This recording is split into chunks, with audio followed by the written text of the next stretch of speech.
in this recovery process, especially early on, you're just trying to stay upright. You're just trying to talk.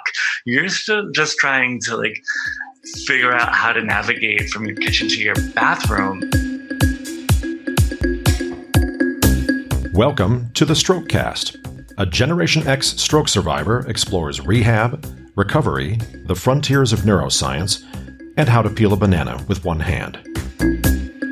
Hello, I'm Bill Monroe, and welcome to episode 76 of the Stroke Cast.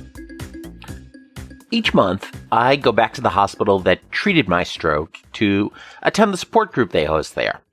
And it's at that group that I met Seth Shearer. The more I learned about Seth's story, the more I wanted him on the show. Seth Shearer is a Seattle-based artist and designer. In September 2018, he suffered an acute ischemic stroke. Through rehab, he was able to regain use of the right side of his body.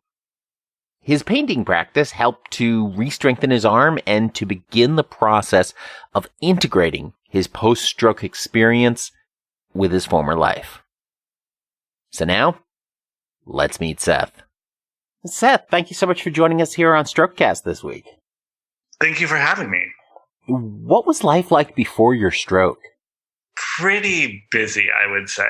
I work in Seattle as a display designer, pretty much for commercial properties, and doing graphic design as well. And then at the time, I was co-op president. So that was keeping me pretty busy. And then I am an artist as well. So I was painting quite a bit of the time as well. So pretty busy, a little hectic. Looking back on things, I probably was in the habit of taking on more than probably was the best. It's definitely my experience has caused me to rethink some choices that I had been making. I can't relate to that at all. I'm sure. So you're doing these display designs, you're running this co-op board, you're doing all this stuff, and then that day happens. And what happened that day? So yeah, I've been working pretty hard, and then there was a bunch of stuff going on with the co-op that I was dealing with, and a lot of just like back and forths and trying to keep track of stuff. And then I had agreed that weekend, it was Labor Day weekend, I had agreed to pet and house sit for some good friends of mine out in Fremont. Because you needed another residence to take care of. Yes, yeah, exactly.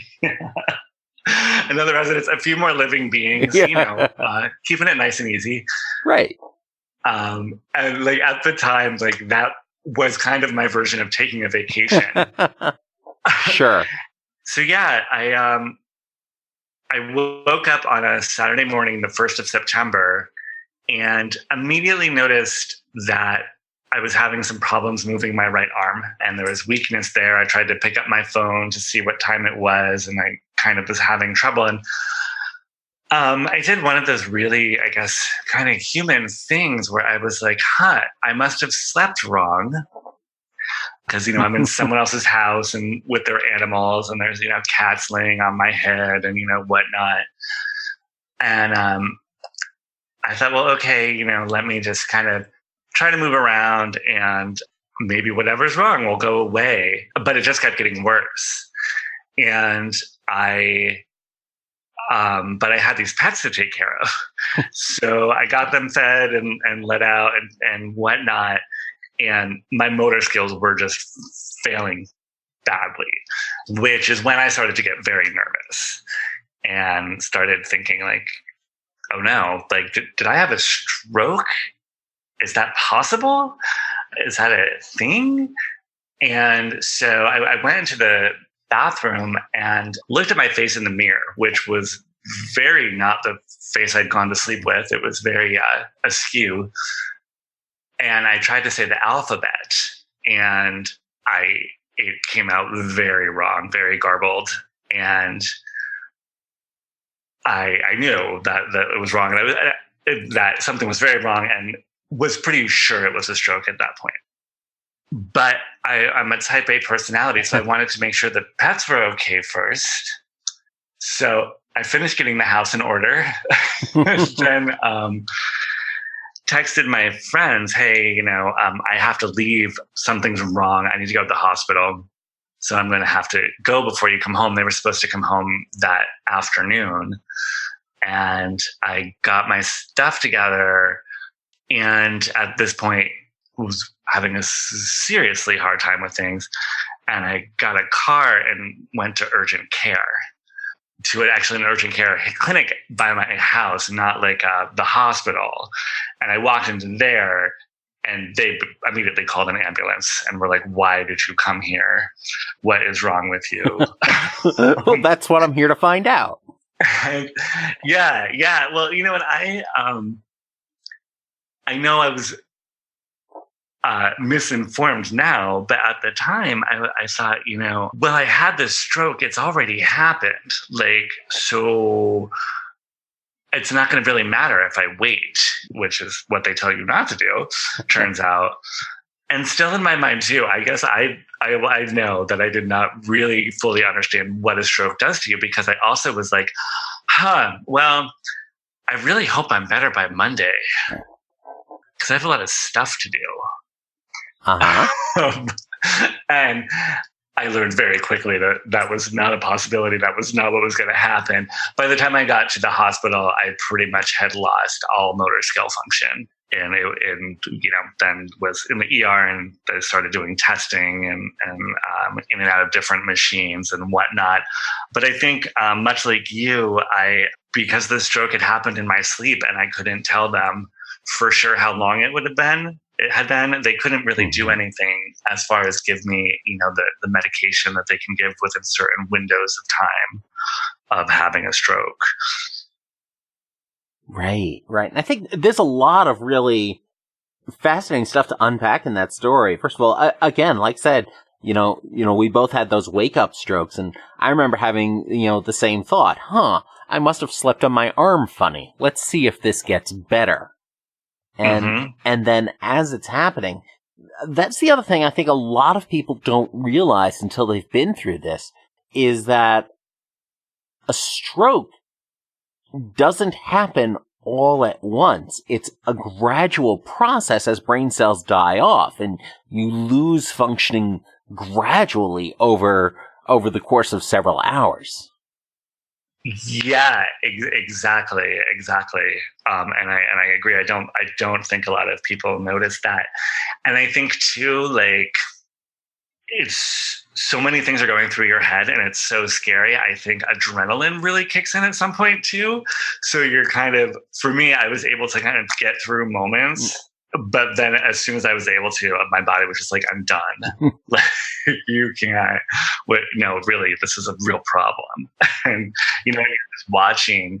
It's kind of very surreal watching yourself go from oh, my arm doesn't really work, to it doesn't work, to oh, walking's a problem. Oh no, and just down this slope. And rallying long enough to get the pets back in the house and get them taken care of, and just pulling all of these last resources together before it just goes, yep, we're done.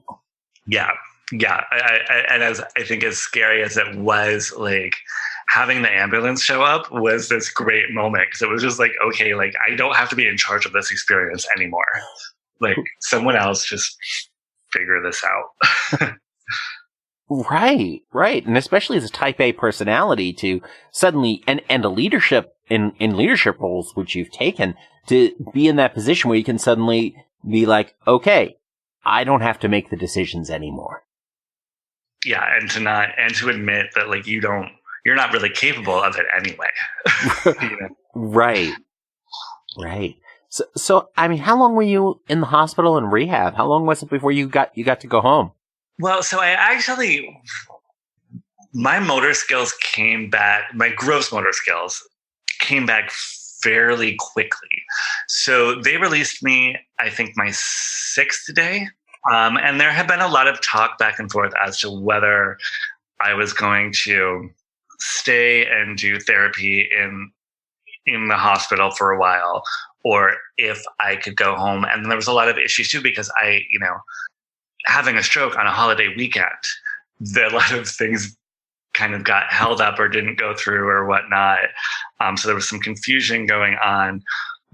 and but by the time we kind of got to like the fifth day, I'd seen, speech therapists and physical therapists and occupational therapists, and they done all this testing, and the physical therapist I had met a few times, and they were really on the fence of like, should you go home or should you stay and do this?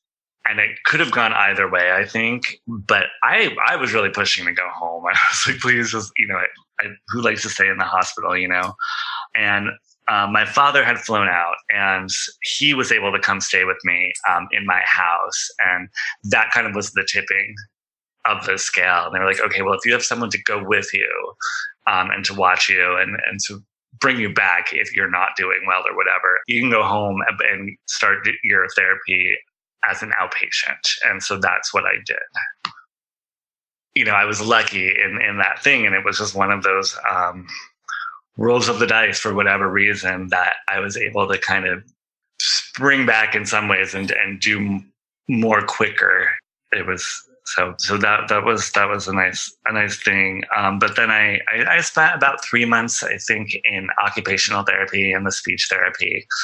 Physical therapy, like again, I said, the gross motor skills, they dropped me from that pretty quickly. They're like, no, you seem to be able to walk and your balance is kind of wonky, but you'll get that back. Just be careful, and whatnot. The more delicate things, especially as an artist and a graphic designer, those things took a lot of time to get back and still are taking time to get back. Things like learning how to write again and all of that junk, that's what I spent a lot of my time on post-stroke. So you're at about the 9-month mark now? Yes. Mm-hmm. Yeah. So you're still working on your writing, and what are the deficits are you living with today?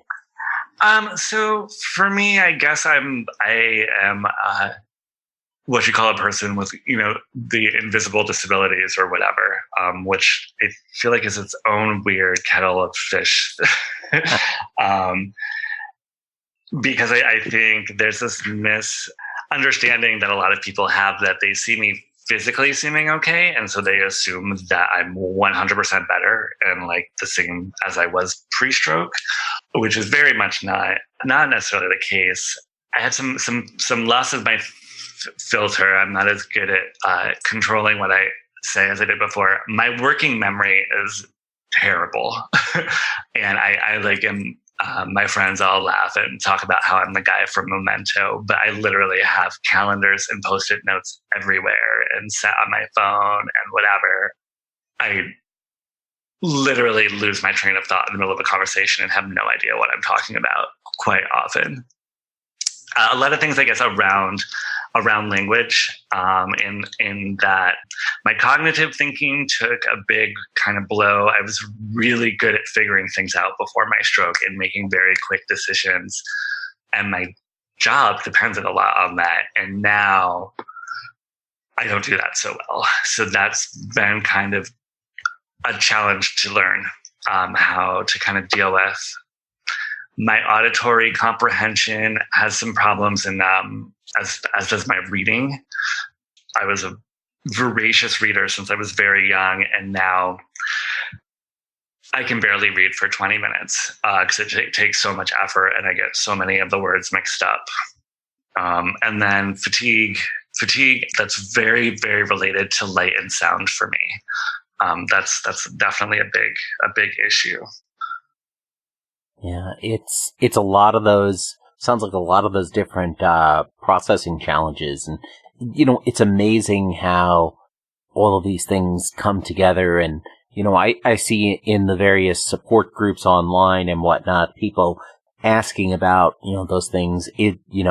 I have trouble with my audio processing. I have trouble reading, and followed by, is this normal? A lot of people are very worried about that, wondering if they're the only ones that are experiencing this.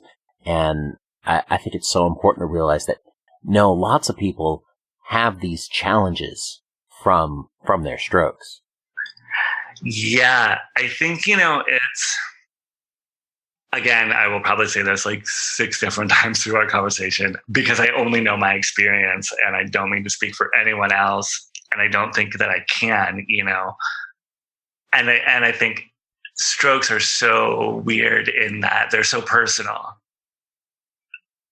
I definitely ask those, or still even ask those same questions, and also for me, it was a lot of like, I assumed a lot of things were quote unquote normal, but I expected them to go away. And I think like, because my motor skills, I got my walking back so quickly. My right arm took a longer time, but I eventually got that back and could eat with a fork again, and things like this. I expected everything else to kind of match that speed. Mm-hmm. And when it became apparent, like, oh, this isn't coming back, that's when I started asking questions, and I remember asking a doctor, like, I was like, well, what about this memory thing? When is my memory coming back? And they're like, what do you mean? You haven't mentioned anything about your memory. And I kind of laughed and I made a joke. I was like, oh, I probably forgot. But, I had thought when they were asking me about my memory, like, I assumed they were asking me, like, did I remember when I was 10 years old and fell off my bike?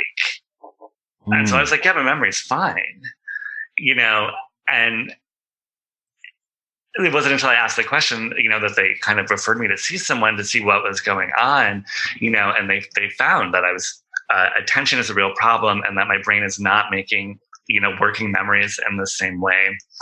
That's when they discovered a lot of the auditory things, and in that it became apparent that, I literally don't understand what people are saying a lot of the time. And it doesn't matter, it's not that they're not enunciating properly or, whatever. It's that language bit with the brain and how that it's kind of communicating things. But I think that's a lot of, that idea of feeling like, are you the only one? And that's when I started kind of doing more research, even more than I was, which was quite a bit, but into kind of people's stroke stories and listening to them and asking questions from other people I was meeting and whatever, because that really helped me a lot. Just even if someone didn't understand, just to have them nod and go like, yeah, I get that. Yeah, I have similar things, or, that happened to me or whatever. Because I found too, and this isn't to like slam anyone or whatever, but with people that have not had this experience, when you tell them my memory is not working, or I'm not being able to read that sign properly, or I'm not understanding what people are saying, people like to jump in and tell you that it's not that bad, or what you're experiencing that's not right or real. You get a lot of like, oh, that happens to me. I can't remember this or whatever. And I feel like that can be very hard to hear. And then you start to feel crazy and you start to feel kind of isolated. And it's in a way that, like, when I couldn't pick up my fork or pick up my pencil, nobody was telling me that was normal. Nobody was like, oh, your arm, no, my arm doesn't work. No one made that better. But when it's something in your processing or something with your brain, I try to explain my light sensitivity to people, and they say like, yeah, I like to wear sunglasses a lot too because it's so bright. And I'm like, no, an hour in the sun makes me violently ill for 3 days. Like, that's very different. That's not what I'm saying, And so I feel like sometimes that can be its own challenge. Not that I ever wish anyone who hasn't experienced this to experience it, but it can be a little isolating trying to explain where you're at, and kind of get these platitudes back. Right. Especially since I mean, I get it with a lot of people. They're trying to be sympathetic. They're trying to make that connection. But, I haven't had those sensory challenges, but I get the neurofatigue from time to time. Mm-hmm. And especially if I've been, exerting myself either mentally or physically. And, folks are like, oh yeah, I get tired all the time too. It's like, no, no, you don't. This is an entirely different kind of thing that I never knew existed before this. No, and so much I feel of these challenges we experience as in recovery and as stroke survivors are things that exactly what you say. Like, we didn't have any idea existed at all. And you think, so, is it just me? Is something really wrong? What is this thing I'm experiencing? And, it is part of that piece of like, I feel like I some days sound like a broken record to people. Like I've said the same thing over and over, but you try to explain like, no, like this fatigue isn't like I'm tired, I'm going to like watch some reruns real quick and like chill out for an hour. This is like, I just stayed up for 5 days straight and my brain can't function. And this is from me doing, 2 hours of concentrated work on something. Mm-hmm. Yeah, exactly. The other thing that I think is really important in what you mentioned is in that story about how they found out you were having these memory issues. Is that, and this isn't just the medical field, this is in every profession where you establish some expertise, is you get very comfortable with your own vocabulary and with your own interpretation of what things mean. And so you don't necessarily ask the right questions to people outside your field. Like when they asked if your memory was fine, you thought they were asking about, do you remember everything from when you were a kid versus what they were asking now? And so you couldn't raise the concern. And that's, that's not on the patient. That's on the doctors for not asking the question right. Exactly. And I think, I try hard to measure my speaking or to speak kindly about certain situations. But yes, I definitely did experience and still experience that quite a bit. And it's very, very challenging. And I think, like I said with strokes, you probably heard me say this before. It's like the X-Men condition in the inverse, it's like this, like strokes affect people in the same ways, but they're also very personal and what they affect can be very different and experienced in very different ways, which makes, quantifying your questions or your understanding, like it's so important, especially in that patient, medical care realm, and just because textbook it's experienced in A, B, or C, I don't feel like that's necessarily true for everyone that's D to Z. Mm-hmm. And also too, I feel like in this recovery process, especially early on, you're just trying to stay upright. You're just trying to talk. You're just trying to like figure out how to navigate from your kitchen to your bathroom. So like figuring out like what's normal, what's not normal, what's working differently. I'm 9 months out from D-Day or whatever, and I'm still realizing things that like aren't working correctly or reasons why I can't do A, B, and C, and like, oh, it's this, oh, I'm not seeing this, or whatever. And it's just, I think there's a lot of things you don't even realize are happening or not happening until you get some distance and have been, recovering for a period of time, and only then can you start even seeing, like, oh, it's because of this that's not working, and it was, that piece with my memory, once I did a bunch of reading after talking to these medical people, doctors, reading about what that was and what that meant and how working memory worked or whatever, it really changed my life because I realized, it technically wasn't my memory that was the problem. It's that my brain can't figure out what sensory information to pay attention to. And so I really had to work on changing my behavior in a way that made sense for what my brain was now doing. So, I mean, it's fascinating how all of this stuff comes together. And one of the things that's really interesting too with you is, as an artist, I mean, your stroke and your artwork have sort of been interacting in their own way. I mean, how has your art and your experience as an artist affected your stroke recovery? Oh, God, it's like you said, it's so intertwined. It's hard to even talk about it separately. I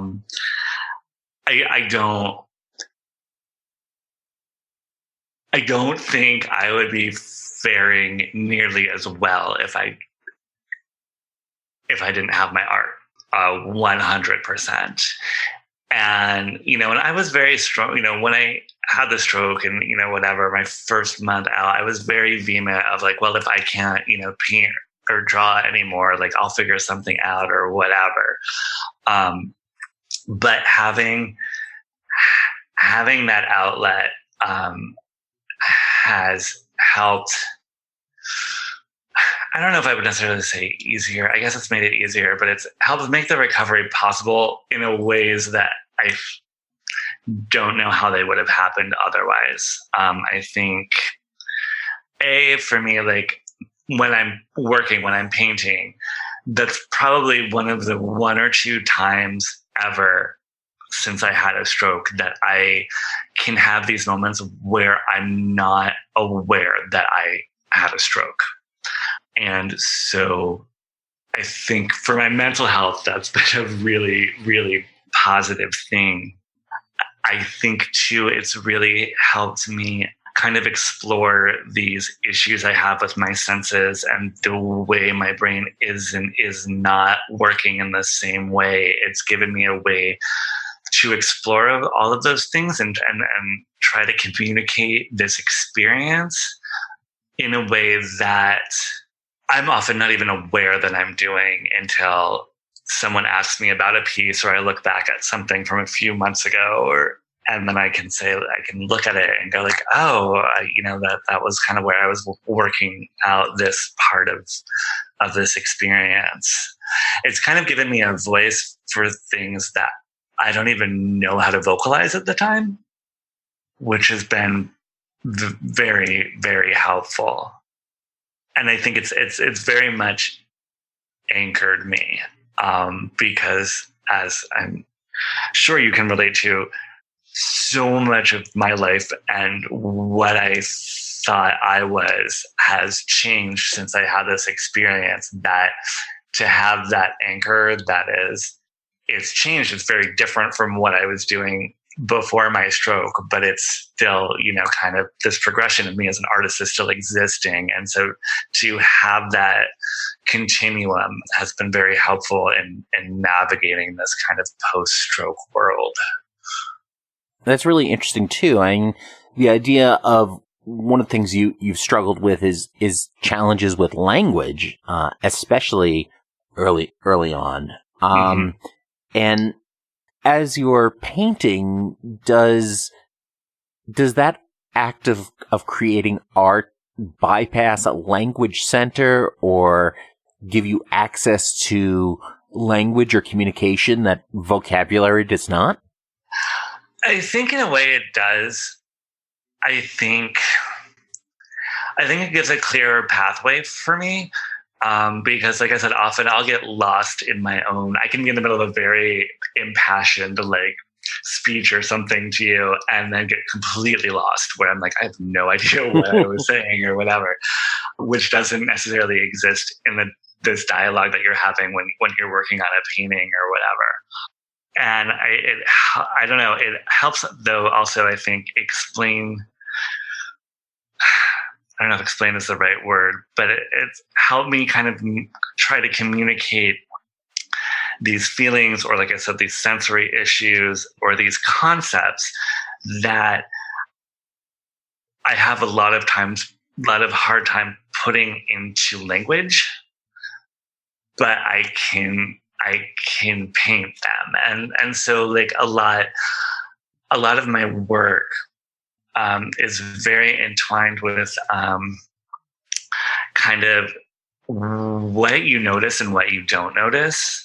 I think this experience post-stroke has made me incredibly aware of how much of your brain is actually used to ignore things. And so when that's taken away, the way you have to be in the world is very different.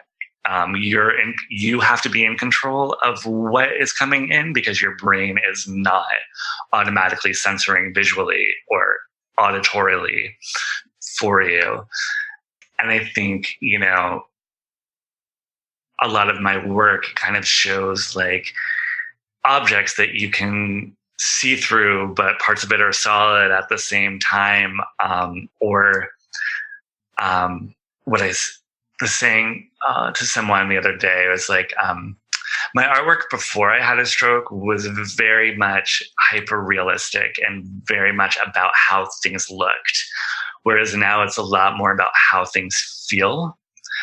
But to me, like, if I'm painting a street scene, the visual weight of a bicycle in the dark and what that feels like to your body as you're walking past it is more important to convey than the actual visual of that bicycle. And that, I think, is something I've learned through these paintings, and this conversation I've been having with myself while I'm painting about, well, how much do we visually want to show of this landscape, and what can kind of fade into the background or the darkness. Because what I have been painting recently is mostly these urban nightscapes, and they're very much involve things that do fall into shadow and fall apart, and you can kind of see and or feel that they're there. I don't know if that answers any of your question. No, I think it does. I think what's really interesting is that as you talk about getting away from the hyper realism to really showing the feeling around some of these things and these messages you're trying to convey, it's almost as though the less technically realistic a picture might be, the more accurate it actually is. Yes. And I think for me and my experience with a lot of these sensory issues, my senses cross over, for lack of a better word, a lot of the time. And so kind of like synesthesia, where like certain things are visually loud to me, or noises can have a quality of brightness or darkness. Oftentimes, like walking down a crowded street, anyone or anything that's within 3 feet of me feels like it's touching me. So there's a lot of this, of the way my brain's interpreting sensory imagery is kind of, I hate to say the word wrong, but not what we're normally used to, And so that becomes a lot of what I'm depicting as well, And so it's not, about a bus looking exactly like a bus as much as, does it feel like a bus? Does it sound like a bus? How does that translate into the mark making and into the visual world? Right. And that makes a lot of sense to me. I mean, the other thing that I think is really impressive about your artwork is as my girlfriend and I were looking at it on your website, and some amazing pieces there, is we're able to look at that, and she's like, I know exactly where in Seattle that image is from, and exactly where that one is from. And so there's this very deep sense of place tied to each of these images as well, even in that non-hyper realistic state. That's awesome to hear. That's really nice to hear. As I've been kind of in this process of recovering from this, or recovering with this stroke, is that I mentioned kind of how art has been the one of the times that I'm able to kind of forget that I had a stroke, or feel quote unquote like my old self or whatever. But the other time has been walking, and so initially my first few months, once I was able to walk again and people trusted me to walk on my own, I would walk. It was winter, so it was darker out, and I would walk a lot in the rain around my neighborhood or whatever, and with my headphones on. And got a lot of comfort from that. And I think that particularly at the times I was doing that at night started to kind of seep into my work. And I'm literally like this guy who I go out at night with my headphones on and my phone, and I just walk around Seattle and take like 30 pictures randomly. And then I come home and I go through them and I kind of pick multiple pictures of like things I saw that were interesting or something that makes me feel a certain way, or sometimes, 3 or 4 pictures, and kind of that is what I paint from. And so it's very much of this particular time and place and my experience of it, and trying to kind of communicate that, and I live downtown. I live in this kind of urban area. My work is, a lot of it is centered kind of around, quote, like kind of everyday activities that I just witness. And I think that's an important piece too, because I think everyday activities take such a higher importance in this post-stroke world than they did before. And some of it is just the physicality of like, you think about picking something up or walking in a way that you never have, because before this, you were able to do that and don't remember a time before, I don't know. I like kind of finding these beautiful moments where there's nothing happening but traffic going down the street, or someone smoking a cigarette outside of a convenience store or whatever, and then kind of translating it into this conversation and this artistic piece. And I think it's, again, just great to hear that there is a sense of place, that is coming through in my doing that. Yeah. So the other thing that I think is really interesting is that you're now painting under the name Ian rather than Seth. And as I recall, you didn't do that before. So, I mean, how the stroke has affected your identity. Can you talk a little bit about what the name means to you? Yeah. So, So Ian's my middle name, and my experience post-stroke, it's been very much, and I have been saying, probably since, 3 months out of in recovery, I started saying to people, something's happened. I've become kind of a different person. I'm not the same as I was. And I think a lot of people didn't really believe me. And then, over time they're saying like, oh yeah, you are. And so that in its own sense has been like a very odd thing. For example, like I hated eggs with a passion since birth. Can't stand them. Never eat them. I don't go to breakfast. I don't eat breakfast. Like I don't eat them for breakfast. And I don't know, about 4 months ago or whatever, I had the strongest craving for eggs and made them. And now I can't stop eating them.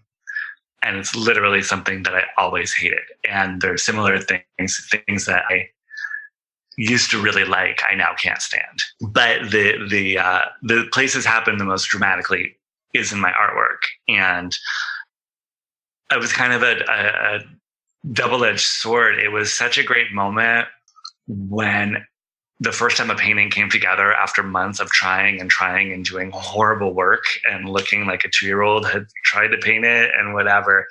And then I finally had, a painting quote unquote work out or whatever. The only problem was an entirely different person had painted it. The brushstrokes of my work look nothing like the brushstrokes I made before. The colors that I choose are completely different. I use yellow all the time. I hate the color yellow. I literally am often painting and I'm looking at this and it's just a big mess of color and I can't figure out what's going on. And I literally say like, I have no clue what is happening. And I'll just kind of shrug and be like, whatever, it'll figure it out. And then a couple of hours later, all of a sudden this picture is starting to form and I don't know how. And it was a very jarring thing for me because the piece, the first couple of paintings, they were so different and so alien. But I could tell, you could see that the part of my brain that was making them was making pretty sophisticated artistic choices. And there was a line of thought going through it and a way of treating things that was something I would never have done, but that made sense. And a lot of, for me, and this is still something I've been witnessing and learning about or whatever, it seems that a lot of these concepts and techniques that I learned, like when I was in art school, that I kind of understood in a theoretical level, but never really understood how to do it or put it into practice. All of a sudden, I'm naturally doing that when I'm painting. And things that were very difficult for me now are very easy. Whereas ways of rendering that I was very well practiced at before my stroke, I now can't do. And that was very difficult. That was very, it was like a death, you know, and I had rather quickly, maybe 24 hours, maybe 2 days, I sat with this and this horrible feeling that I had, a huge part of me had died. This artist that I knew was no longer here, you know, whatever. And I was very clear with myself. I was like, you either can mourn this and never paint again and just reject this new thing, you know, or you can completely embrace it and just walk away from the artist that you were and meet this new painter and figure out what this new thing is. And so that's that's the decision that I made.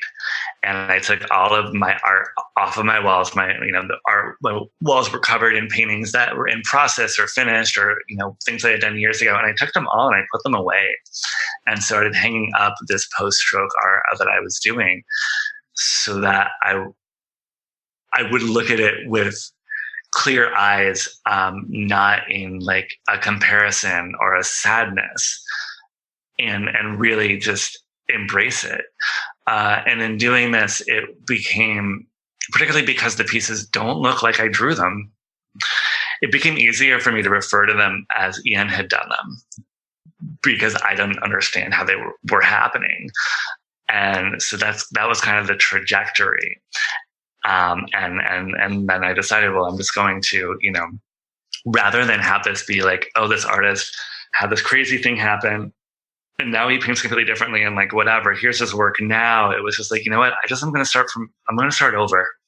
And I'm just going to start with a different name and I'm just going to tell my story and people can like it or not like it or do what they want with it. But that's the only way I could kind of manage this change and like I said, and embrace it. To me, Ian is like, I'm sorry, this make it a little like woo-woo crazy, but Ian is this kind of maybe ignored part or this part of my brain that was operating behind the scenes this whole time that now, you know, is kind of taking center stage. And I feel like it's a way of honoring that, you know, and honoring my stroke and the way that it has horribly affected and beautifully affected my life and will affect it forever now. So I don't know. It was a way for me to, I'm loath to say like come to terms with my stroke or whatever, because I don't know that I have and I don't necessarily know that I will, but to make it easier and to have it make sense and to kind of make it easier to stop thinking about who I was or what I've lost and approach things from the perspective of what I've become and what does that mean and what can I gain from this? Because it's hard. You can't do things that you used to be able to do or love to do or just normally got you through your day. You know, that suddenly is gone. And how do you reconcile that person and that experience, you know? And I guess with my art, you know, changing the name of the person that's doing it, that was a way of easing that transition. And you're still getting to know Ian as you go through this whole process. Every single day. He's funny. He's horrible. He's mean. He's dumb. He's smart. He's all of these things. And he's, and it's me. It's still me. But it's me in a different way, So yeah. And every day is a learning experience. It's kind of like making a new friend. My life has become a lot more fluid since I had this stroke. I think I've had to learn how to deal with myself being a heck of a lot less logical. Just be like, okay, apparently we don't do things like that now as much, and I think that my artistic process and how that's coming through speaks volumes for that. I think it's very true that it's obvious that the right side of my brain has had to pick up a lot of slack for the left side. I did notice when I saw the documentary, My Broken Beautiful Brain, the documentarian who had made that film, she had a left brain stroke as well, and a lot of her experiences I could relate to watching it, because it just hit very home for me. I was like, oh yeah, it was one of those things like you were saying earlier of like, oh, I'm not the only one. Okay, that's good to know. Like, yeah, and that is a great film to watch. I do definitely recommend turning on the subtitles. Yeah, for sure. So for somebody who is, sort of going through now where you were in, late September, early October, I mean, what advice would you have for them? Honestly, this might get back into some woo territory again, but the first thing is just like, be incredibly, infinitely as kind to yourself as you can, because this can be such a difficult road in so many ways, and just, I think, keeping in mind that like opening up your eyes and breathing another day is so heroic. And if that's the best you can do some days, that's the best you can do. I really, for myself, have had to really learn a way to be more gentle with myself, probably more gentle with myself than I had ever been before.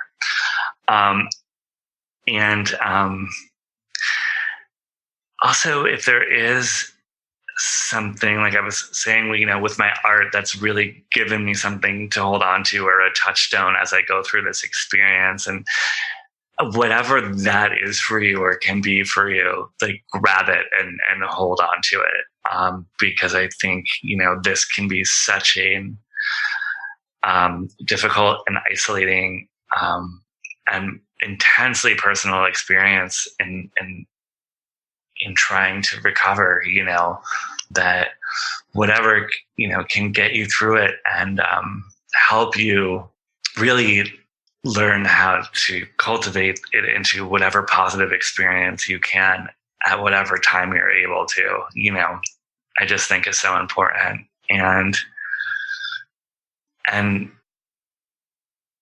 make a point to be around or touch base with or read about or all of these things, any other stroke survivors that you can. And it can be very hard, I know, because of different difficulties that you may experience. But I just think getting that perspective, like I said, even if it's just a nod from someone that like, yeah, they get what you're trying to say, can just make such a huge impact on your day. And also to reach out and speak out or draw or whatever, play music or whatever you do, wherever you can. Because I think us being visible is for each other is just so important.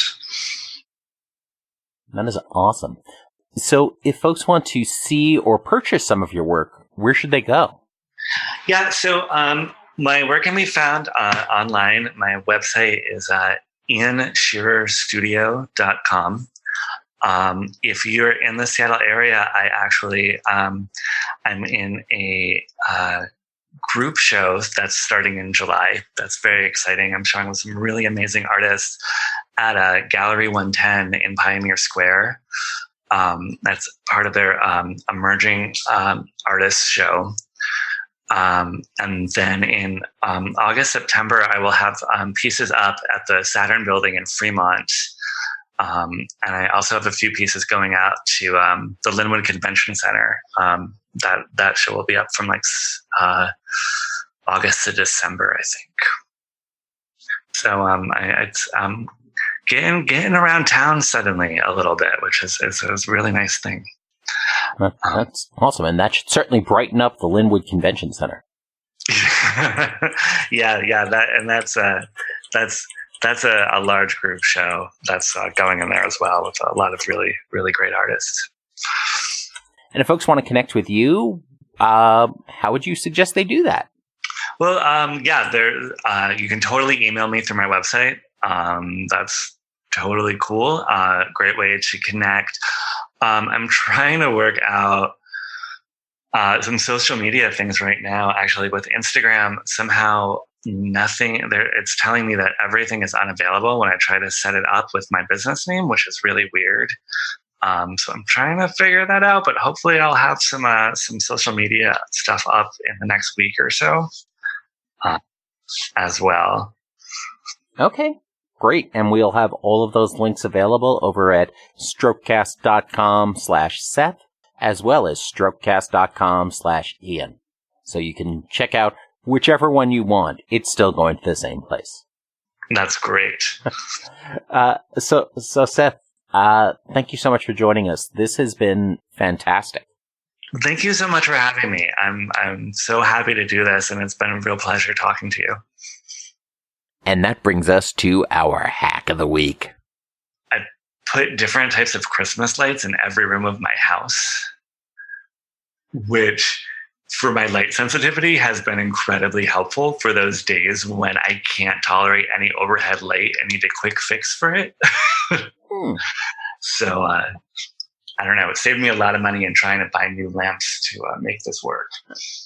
That's actually really, really good tip. I know in my office right now, I've been a big fan of Christmas lights for many, many years. And I have a bunch of LED strip lights from Sylvania that are lining all of my walls. Cause while I hated the new Tron movie, I loved the aesthetic. So I just wanted to be able to make my room blue. Oh, yeah, nice. And with the remote control, and they are a fantastic solution as well. And I can see how that would really benefit someone navigating life with some of those sensory challenges. Just make sure you don't hit the blink button on the remote. Yeah, exactly. You have to be careful what lights you use, I think. Yeah, it's one of those things that turned out to be a lifesaver for me. And it was the first time I'd ever experienced the severe light sensitivity that I sometimes get from fatigue. And I came home from an appointment and couldn't tolerate even the smallest amount of light. And I just happened to have some Christmas lights in my closet and was like, will that help? And I hung them in my bathroom. And since then, I've gotten them everywhere else because it just makes such a quick difference. And, you can get them to be as bright or as hidden as you need them to be. There are 4 things that come out of this conversation that I really want to emphasize. First is the issue of the timing of a stroke. Most folks who haven't encountered stroke world before think that a stroke happens and that's it. All the damage hits at once, but that's not really the case. It's actually progressive damage over the course of several hours, and it's not a straight line of damage. When I had my stroke, I woke up with symptoms, and over the next hour, my arm, leg, and face declined significantly. The loss sort of leveled off for a while and then continued until about 3 o'clock that afternoon when I hit the bottom. Of course, because I woke up with my symptoms in June of 2017, I was well outside the 3-hour window for an intervention. Since then, the standards and recommendations for care have changed, and that window for treatment has expanded quite a bit. In Seth's case, he also woke up with symptoms and even realized he was having a stroke. He was able to rally himself to take care of the pets before taking care of himself. He was also under the impression that once a stroke happened, there was nothing he could do. I mean, the damage was done, and he didn't rush getting to the hospital. Of course, it's impossible to know if faster treatment would have made a difference, but it's possible it could have. Over the past year, especially, we've seen treatment windows for stroke interventions expand. There are more and more opportunities to treat stroke survivors and prevent some or all of the disabilities that go along with stroke. And that situation will continue to improve going forward. So in any possibility of stroke, get to an ambulance ASAP as soon as possible. Give yourself the best chance for the fullest recovery possible. Second, there's the issue of asking the right questions. Seth talked about when the doctors asked him how his memory was. He had just assumed that they were asking about long-term memory, like when he was 10, and not short-term memory, the stuff that he was dealing with now. It took time for him to get the treatment related to his audio processing challenges and memory issues because of this misunderstanding. I mean, it's so important to be very careful with what you're asking stroke survivors, to make sure you're asking in language that makes sense to somebody who is having their brain actively damaged at the time, or just recovering from brain damage with a still swollen brain. And this is a common issue for experts when talking with non-experts, and it happens in all sorts of contexts, whether you're talking medical, legal, financial, marketing, operations, sales, taxes, whatever it is. The more significant our expertise in an area, the more likely we are to make assumptions about things that we think are basic and obvious, but folks outside our field will misunderstand. And that means we are more likely to ask the wrong questions. During conversations with our medical teams or our loved one's medical team, we can keep in mind that we may not always be speaking the exact same language as our medical teams. And I would definitely say it's incumbent on the doctors and the therapists and the rest of the medical teams to speak in language that's going to make sense to patients, to speak in concepts that's going to make sense to patients, and to clarify things if it doesn't. But it's up to us to be advocates for ourselves and to make sure that we are all on the same page. So ask more questions of the questions that you get. Clarify the questions that people are asking you. Provide more information to them than you think might be needed. Those small things you're not sure you should mention, go ahead and mention them, because you never know. You're working with these professionals, you're paying these professionals. Let's make sure to take as much advantage of their professional expertise as possible to make sure you're getting the best care possible, and to make sure that you are communicating back and forth with your medical team as clearly as possible.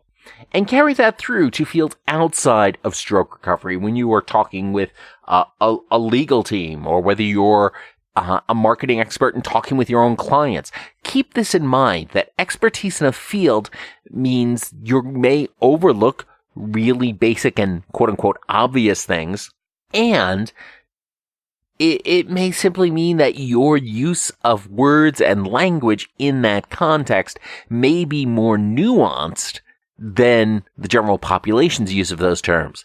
And you gotta keep in mind the audience with whom you're communicating, because that's what matters. That's what matters for getting that clear message back and forth. And sometimes that means you've got to recheck what you mean when you ask, are you having any memory issues? The third thing to talk about is the theme of isolation. Seth talked about feeling isolated following his stroke, and this is something I hear from lots of survivors. Sometimes it's because friends and family may be uncomfortable around survivors for a variety of reasons. Everything from not sure how to react to, a reminder of their own mortality. Various deficits that survivors may be working with, like aphasia or the cognitive challenges, may make socializing and connecting with people harder. Sensory processing issues may make it harder to go out to places that are louder or visually distracting, because again, that puts an added load on the brain. And then there's the challenge of other folks not quite understanding when we talk about our conditions. They can try to sympathize, but the experience of a brain injury is something you can't really understand unless you've had one. And Seth talked about this experience here. This is something that, I've talked about also with Joe from NeuroNerds, where we talk about neurofatigue and things like that. It's just one of those things that it can be a very powerful, unique experience that folks try to sympathize with, and they mean well. They really do. But it can sometimes just feel like it emphasizes that isolation. So how can you address that isolation?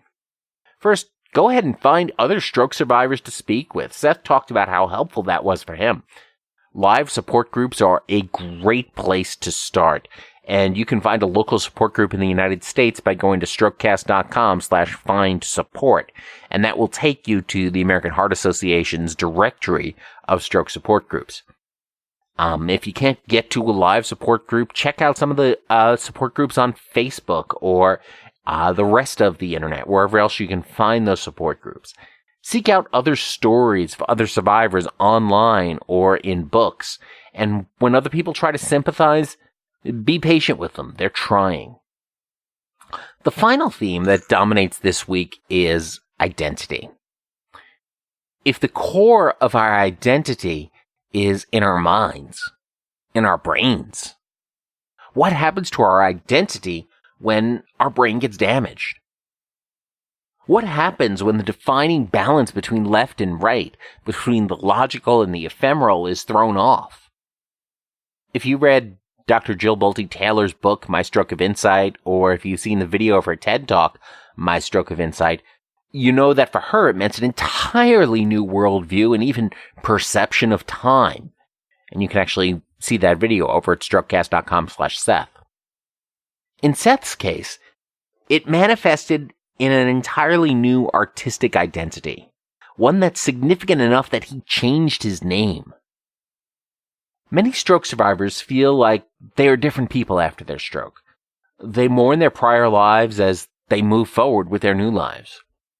You see, recovery isn't just about doing bridges and shoulder rolls and swallowing exercises and vocabulary quizzes. It's also about meeting the new you and understanding who you are now. It's about meeting and getting to know the Ian inside of you. So check out Seth's website at ianshearerstudios.com, or just follow the link to there in the show notes or over at strokecast.com/Seth. Check out his work there, and if you're looking for art for your home or office, definitely consider a purchase. His pictures are absolutely gorgeous. Who do you think might find Seth's stories interesting? Go ahead and share the link strokecast.com/Seth with them and then ask them their thoughts. If you want to go ahead and discuss this week's episode, be sure to head on over to strokecast.com/Facebook group to join the new Strokecast community on Facebook. And of course, as always, don't get best, get better. Thanks a lot. I'm Bill Monroe, and I'll talk to you soon.